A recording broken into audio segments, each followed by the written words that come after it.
ભાવનગર જિલ્લાના ગારિયાધારમાં પ્રધાનમંત્રી આવાસના લાભાર્થીઓને પોતાના મકાનોને પગલે હજુ ડીપીઆર પણ નહીં બનતા ભાવનગરની આરસીએમ કચેરી ખાતે રજૂઆત કરી હતી।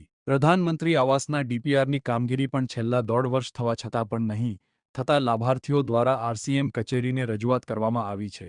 ઉનાળા બાદ ચોમાસું આવી રહ્યું છે ત્યારે કાચા મકાનમાં રહેતા લોકો માટે મુશ્કેલીનો સામનો કરવાના દિવસો ઊભા થશે। આથી તાત્કાલિક પ્રધાનમંત્રી આવાસ બને તેવી માંગ કરાઈ છે।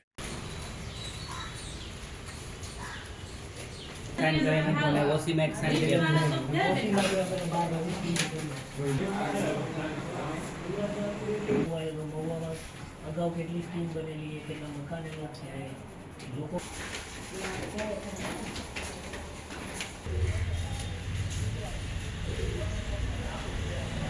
ત્રણ નગરપાલિકા જોતા હતા, અત્યારે હવે એમની પાસે 3માંથી 2 નગરપાલિકા થઈ ગઈ, સિહોર, ગારિયાધાર અને પાલિકા।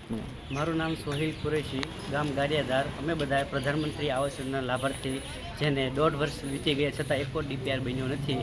તો આવું શા માટે થાય છે? વારંવાર અમે ચીફ ઓફિસરને રજૂઆત કરી, મામલતદાર સાહેબને રજૂઆત કરી, તેમ છતાં હજી એક ડીપીઆર બન્યો નથી। તો અમારી સાહેબને રિક્વેસ્ટ છે કે જેમ બને, ચોમાસું નજદીક આવી રહ્યું છે તો આ પ્રશ્નનો જેમ બને એમ વહેલી તકે ઉકાલ આવે એ માટે અમે સાહેબને રજૂઆત કરવા આવ્યા છીએ। કેટલા લાભાર્થીઓ?